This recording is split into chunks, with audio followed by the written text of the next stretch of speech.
కాగా మార్చర్లలో ఫ్యాక్షన్ గొడవలను TDP అభ్యర్థులే రెచ్చగొట్టారని pre ప్లాన్తో దాడులు చేయించారని ఆరోపించిన వైసీపీ ఎమ్మెల్యే పిన్నెల్లి రామకృష్ణారెడ్డికి కౌంటర్ ఇచ్చారు జూలకంటి బ్రహ్మారెడ్డి.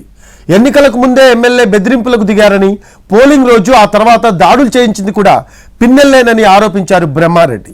పల్నాడులు అల్లకల్లోలం చేయాలన్న కుట్రతోనే రాళ్లు కర్రలతో దాడులు చేశారని ఆరోపించారు ఆయన.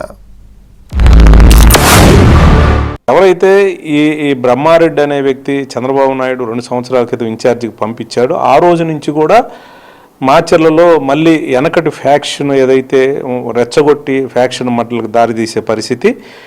ఈరోజు ఎపిసోడ్ మొత్తం కూడా వాళ్ళు ప్రీ ప్లాన్డ్గా ఎంపీ కృష్ణదేవరాయలు, టీడీపీ అభ్యర్థి బ్రహ్మారెడ్డి ఇద్దరు కూడా ఒక ప్రీ ప్లాన్డ్గా బలంగా ఉన్న వైఎస్ఆర్ పార్టీ మాచర్ల నియోజకవర్గంలో ఏదైనా సరే దెబ్బతీయాలని ఒక ఆలోచనతో ముందస్తు ప్రణాళిక ప్రకారం ఒక 10 రోజుల ముందు ఎస్పీని అక్కడి నుంచి కూడా తీసేసి వాళ్ళకు కావాల్సిన అనుకూలంగా ముందే మాట్లాడుకొని బిందు మాధవ్ అనే ఎస్పీని తీసుకొచ్చి రావటం జరిగింది.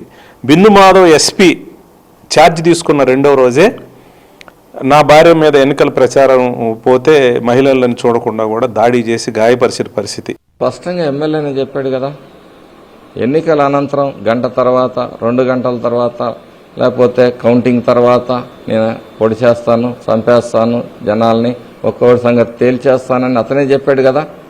ఇక పాత్ర ఏముంది? ఉద్దేశపూర్వకంగానే అతను ఓడిపోతున్నాను ఒకటి రాడ్లో కర్రల్లో కథ. పోలింగ్ అయిన రోజు అవన్నీ సమకూర్చుకునే పరిస్థితి కాదు, ముందు నుంచే అవన్నీ సమకూర్చుకొని ఆ రోజు ఎమ్మెల్యే ఇంట్లోనే ట్రక్కు దొరికాయి, ఎమ్మెల్యే ఇంటి చుట్టూ దొరికాయి.